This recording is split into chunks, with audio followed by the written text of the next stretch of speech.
Now, Module 2, or the second part of Module 2, we're going to find the equation of a line in slope-intercept form for the following cases. We've got a mixture here. And we have mainly points and slopes, and sometimes we have two slopes. And this is very close together, so I'm going to split this up into individual questions so you can see. Now, there are 4 questions that are not actually on your sheet that are very important as well. So we're going to look at those ones now. And they link into that first section, those horizontal and vertical lines. So when we see that horizontal line, we should be thinking, about HOI.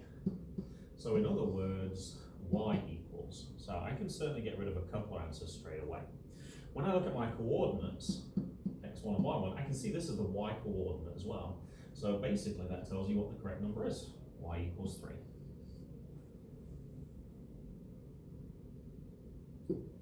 Also not on the sheet, this time vertical line I can see here, so I'm thinking about VUX, so I know x equals this time.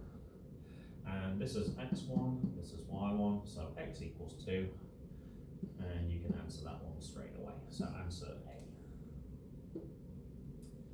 Written slightly differently but linking in, when you see a slope of 0, you should also be thinking about HOI. There's the 0, there's the y. So what does y equal? -4. I'm just looking at my coordinates, and that means it would be answer choice D.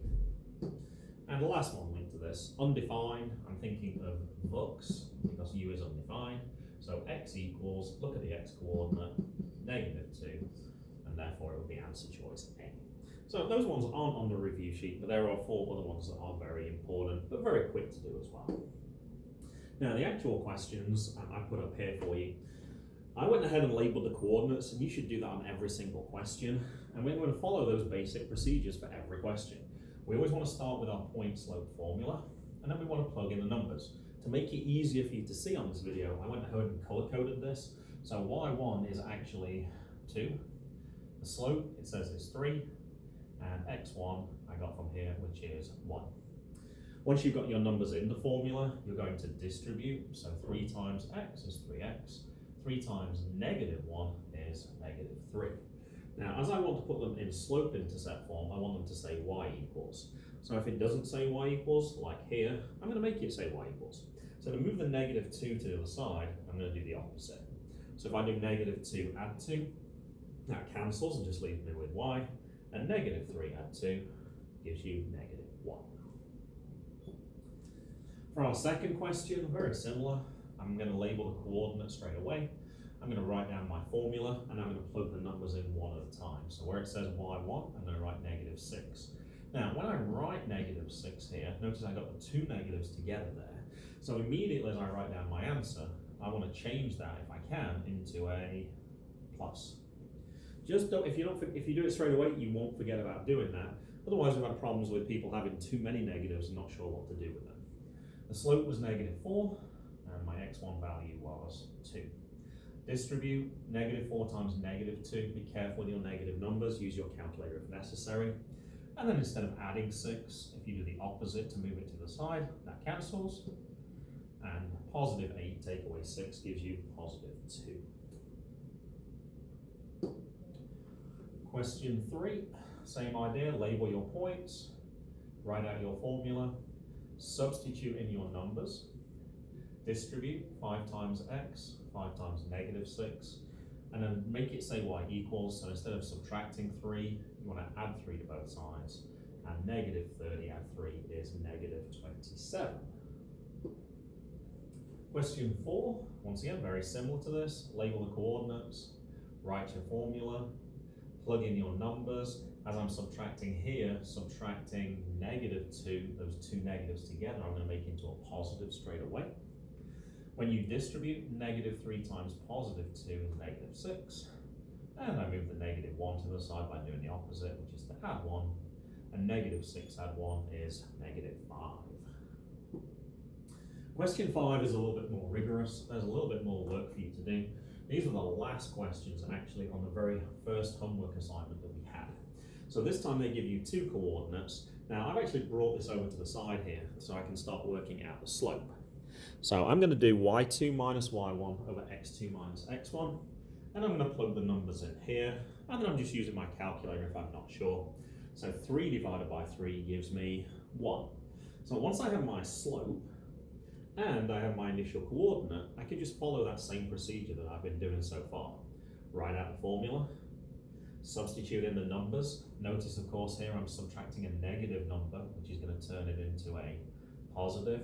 And notice in the slope is what we just worked out at the start of the question. Distribute, 1 times x is 1x, 1 times negative 2 is negative 2. And then subtract 1 from both sides. And instead of writing 1x on the last line, I just wrote down x, because that's a better procedure algebraically. Question 6 follows a very similar format, so I'm just going to let you look at that one. I labelled the coordinates, I substituted in, found my slope, and then once I knew my coordinate was negative 3, I focused on this first coordinate for my x1 and y1. Distribute, negative 3 times negative 2, and then instead of subtracting 11, I added 11 to both sides.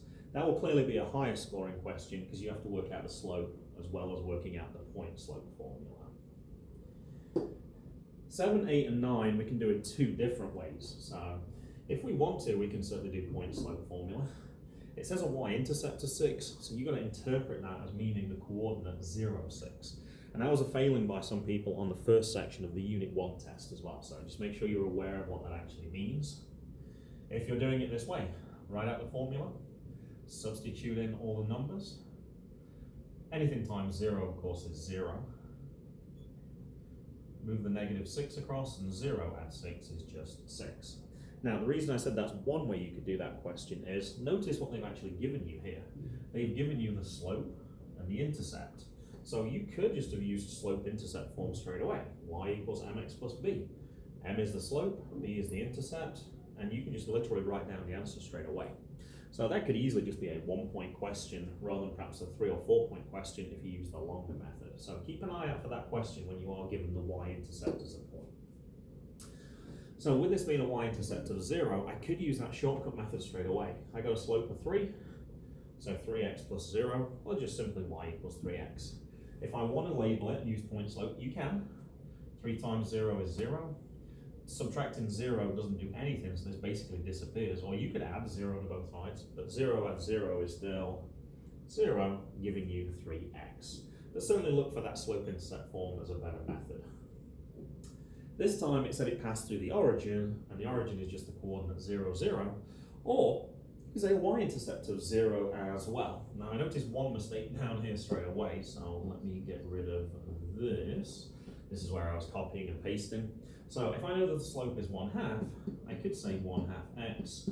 As the intercept 0, I could say plus 0. And I don't even need to put the plus 0 if I don't want to. I could just say y equals 1/2 x. If you use the point slope formula, you do still get that same answer. So you can pick and choose which method you prefer. But certainly make sure, probably more importantly this question, because this is a higher scoring question, make sure you know how to find the slope, and make sure you know those steps that you're going through to use that point slope formula.